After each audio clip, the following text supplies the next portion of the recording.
Welcome back to another video. Nathan Lowe has been recalled from his loan at Walsall to go back to Stoke City. Let me know your thoughts in the comments down below. Like the video if you do go on to do so, and subscribe if you're new on the road to 1,000 subscribers.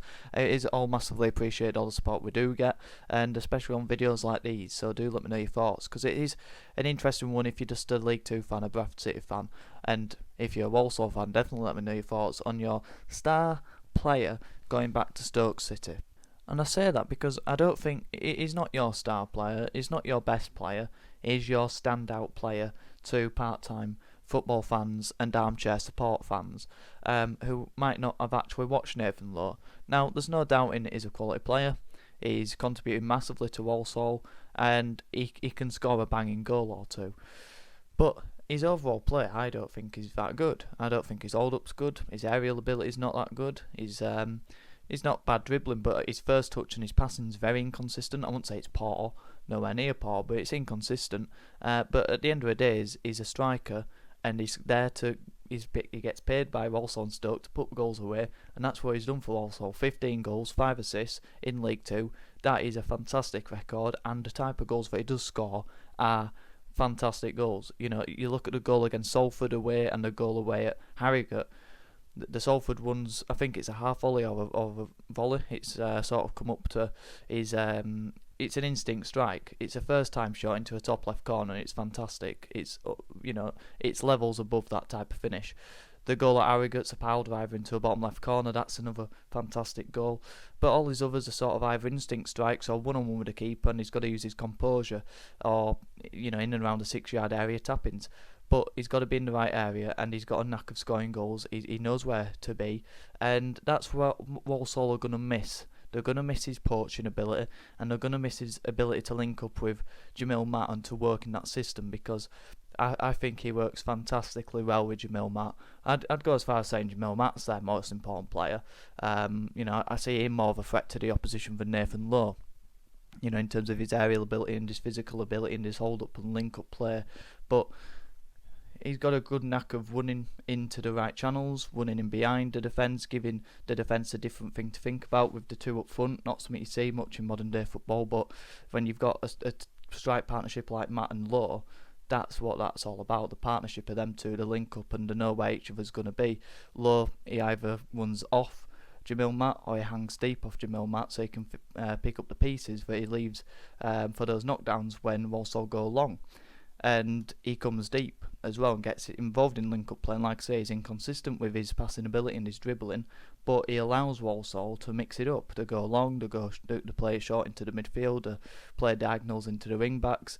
They're a fantastic team, and Nathan Lowe's been fantastic in that team, but they're not a one-man team, and I don't think they're going to massively miss him. Danny Johnson's a poacher, he can do that job. They are going to need to bring in a striker, because Josh Gordon's nowhere near good enough to be winning a League 2 title, so they do need someone else in there. So they're going to miss him, but they're not going to miss him in terms of he's a one-man team, because that's what I've heard Walsall people say about Walsall, and they're completely wrong, because they've got a great midfield that has energy and combativeness, if that's a word. They're very combative. They've got a defence that's stern and you can't get past them, and they've got an attack that scores goals. But I think I remember rightly that Walsall have scored 33 goals that haven't been scored by Nathan Lowe. So that shows that they're not relying on him, like Bradford City do with Andy Cook, former Walsall striker. We massively have relied on Andy Cook over the last few seasons. I think Andy Cook has been involved in 41% of our goals since the 22-23 season, which is absolutely unbelievable. But when you're missing a striker like him, there's a big panic of what you're going to do without him.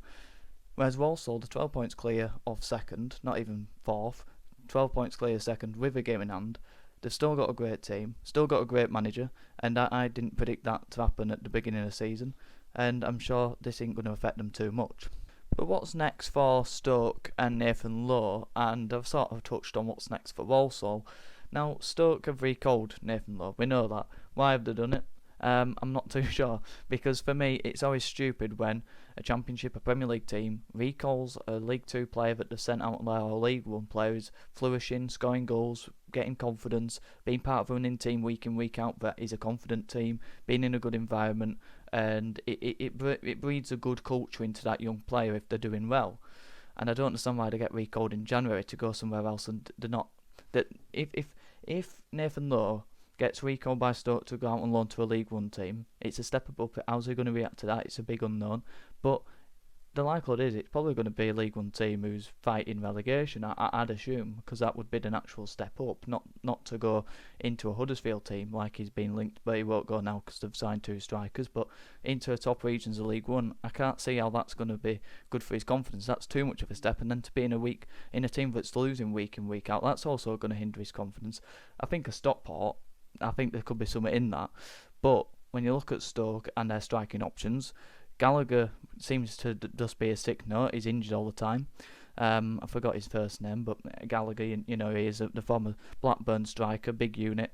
He's injured too often. Tom Cannon has just been recalled by Leicester, so they've had a bit of their own medicine there from what Walsall have had to suffer from Stoke recalling Nathan Lowe. For the 3rd time it's happened for a Walsall striker as well in 3 years. Yeah, I just think that. Niall Ennis and Tesgel are exactly great players. That they're not going to be getting those goals, so they might be thinking, well, might as well give him a go, see how he goes. If in a couple of games they know he's nowhere near the level, they might inquire about Walsall maybe getting him back, because I think it would be stupid to loan him anywhere else at this moment in time, because I've seen it happen with Bradford City players where they've gone to a club or a higher level and they haven't done as well as when they were performing well at Bradford City. It happens all the time. Tariq Wright, fine example. Romany Critchlow, there's quite a few in recent years. Unfortunately for Scott Banks, he's a sad injury after injury at St. Pauli in Bundesliga. But yeah, I think it's a stupid decision from Stoke, because I don't think he's nowhere near ready for Championship level. Like I said, he's a poacher, and he's getting a lot of chances for Walsall as well. Let's not forget about that. The partnership he's got at Walsall, everything seems to be going right for him over there. And I think it's a big risk for him and Stoke to be recalling him, but I don't think it's a huge miss for Walsall. So Walsall fans, let me know your thoughts in the comments down below. Are you going to be left reminiscing with tears come the end of the season because you haven't been able to keep Nathan Lowe, or will you keep that momentum going and head over to the top end of League 2 by winning the title? If there's any Stoke fans, let me know your thoughts as well. But I'm sure there'll be my continued audience of my beloved Bradford City fans. So what does this mean for us? Does this give us more confidence? Can we rise up that league table? And can we see Walsall is maybe a bit more of a target now, but their star player is no longer Walsall man? Let me know your thoughts in the comments down below. Like the video if you did do so, and subscribe if you're new. It is massively appreciated and it does massively help as well. Thank you very much for watching. Have a good one.